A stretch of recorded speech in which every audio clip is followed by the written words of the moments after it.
എല്ലാവർക്കും സൂക്കോ P S സിയുടെ ഒരു പുതിയ വീഡിയോയിലേക്ക് സ്വാഗതം. കേരള ദേവസ്വം ബോർഡ് തിരുവിതാംകൂർ ദേവസ്ഥത്തിലേക്ക് നടത്തുന്ന LDC സിലബസിലുള്ള ബേസിക് കമ്പ്യൂട്ടർ നോളജ് ഭാഗത്തു നിന്നുള്ള പ്രീവിയസ് ഇയർ ക്വസ്റ്റ്യൻ ആൻസേഴ്സും കൂടാതെ അനുബന്ധ വിവരങ്ങളുമാണ് ഇന്നത്തെ വീഡിയോയിൽ ഉൾപ്പെടുത്തിയിട്ടുള്ളത്. Without further ado let start.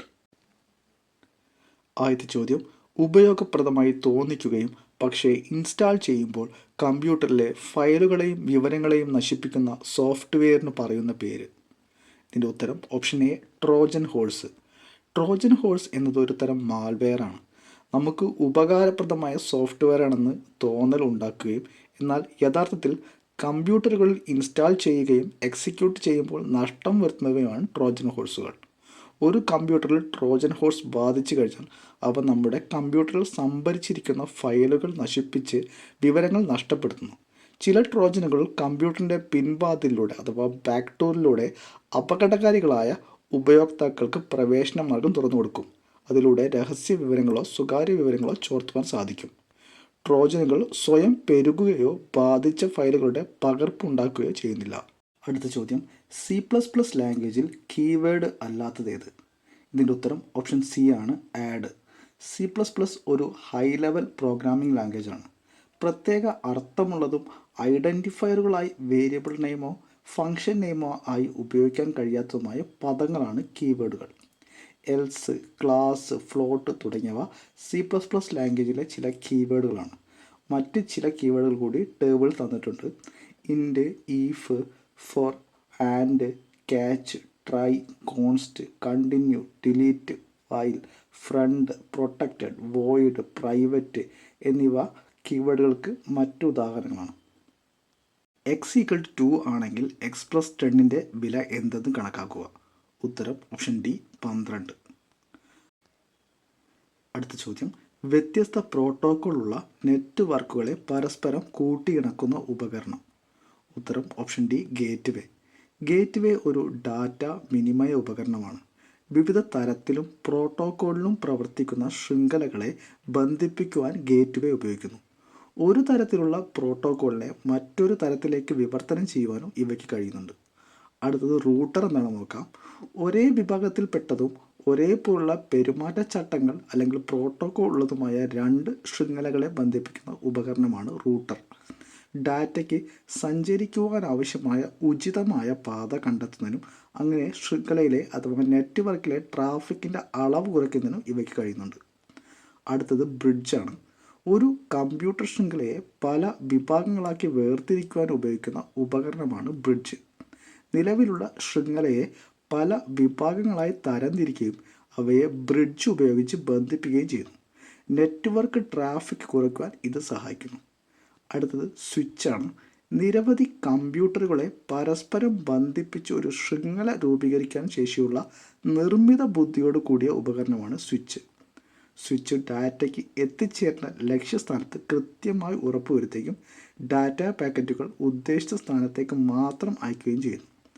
ശൃംഖലയിൽ ബന്ധിപ്പിച്ചിട്ടുള്ള എല്ലാ ഉപകരണങ്ങളുടെയും വിലാസം പട്ടികയായി സംഭരിച്ചു വെക്കുന്നതിനാണ് സ്വിച്ചിന് ഇങ്ങനെ പ്രവർത്തിക്കാൻ കഴിയുന്നത്. അടുത്ത ചോദ്യം, ഇൻ്റർനെറ്റിൻ്റെ പിതാവ് എന്നറിയപ്പെടുന്ന ആര്? ഉത്തരം option B, വിൻഡൻ Gray surf.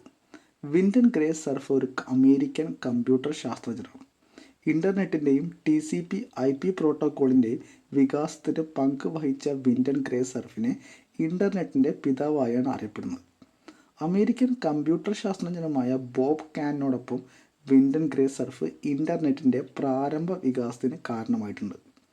Tim ബേണേഴ്സ്-ലീയാണ് വേൾഡ് വൈഡ് വെബ് അഥവാ WWW എന്ന ആശയം മുന്നോട്ട് വച്ചത്. ആധുനിക കമ്പ്യൂട്ടർ സയൻസിൻ്റെ പിതാവായി അറിയപ്പെടുന്നത് അലൻ ട്യൂറിംഗ് ആണ്. കമ്പ്യൂട്ടറിൻ്റെ പിതാവ് എന്നറിയപ്പെടുന്നത് ചാൾസ് ബാബേജ് ആണ്. ആർപ്പാനെറ്റ് അഥവാ അഡ്വാൻസ്ഡ് റിസർച്ച് പ്രൊജക്ട്സ് ഏജൻസി നെറ്റ്വർക്കാണ് ഇൻ്റർനെറ്റിൻ്റെ ആദ്യ രൂപം. ലോകത്തിലെ ആദ്യ വൈഡ് ഏരിയ നെറ്റ്വർക്കായി ആർപ്പാനെറ്റ് കണക്കാക്കപ്പെടുന്നു. അടുത്ത ചോദ്യം, ഒറ്റയാനെ കണ്ടെത്തുക. ഇതിൻ്റെ ഉത്തരം ഓപ്ഷൻ ബി ആണ്, Google. Mozilla Firefox, safari, opera എന്നിവ വെബ് ബ്രൗസറുകളും ഗൂഗിൾ ഒരു സെർച്ച് എഞ്ചിനുമാണ്.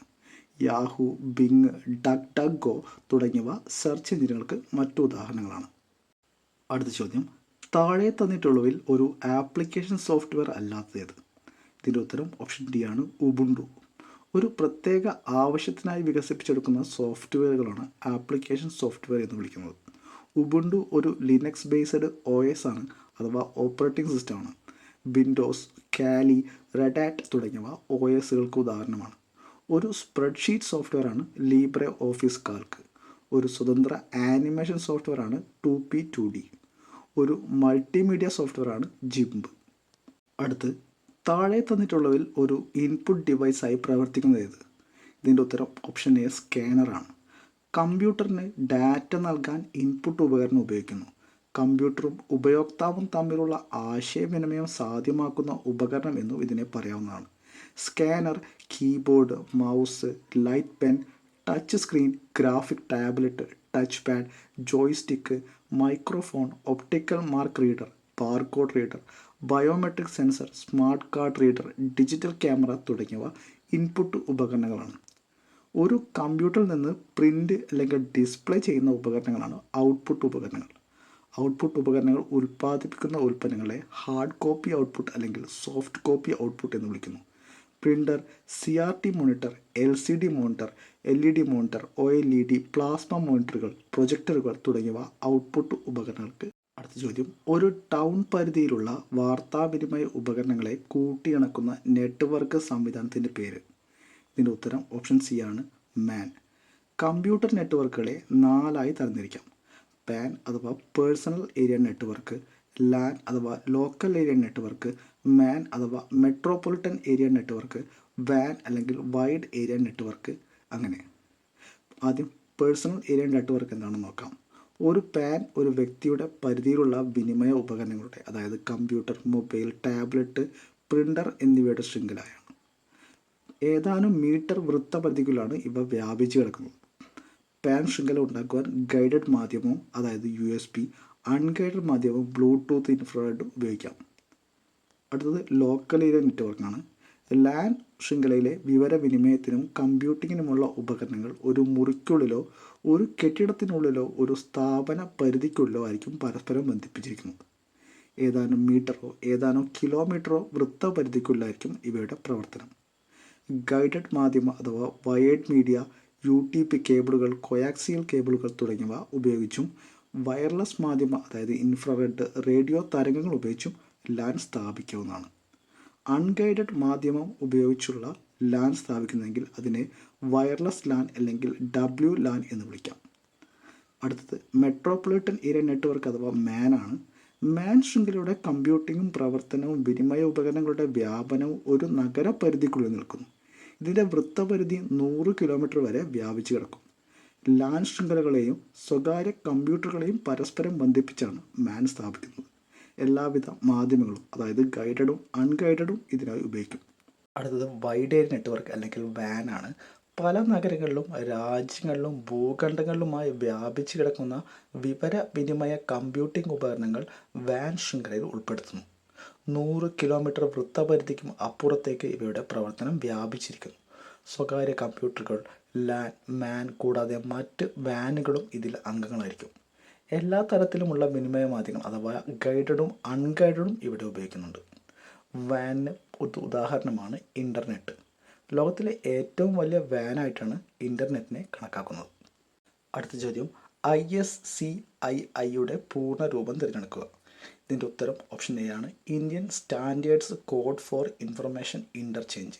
ദേവസ്വം ബോർഡ് എക്സാമുകൾക്ക് വേണ്ടിയുള്ള LDC സിലബസിലുള്ള ബേസിക് കമ്പ്യൂട്ടർ നോളജ് ഭാഗത്തുനിന്നുള്ള പ്രീവിയസ് ഇയർ ക്വസ്റ്റ്യൻ ആൻസേഴ്സും കൂടാതെ അനുബന്ധ വിവരങ്ങളുമാണ് ഇന്ന് നമ്മൾ ഡിസ്കസ് ചെയ്തത്.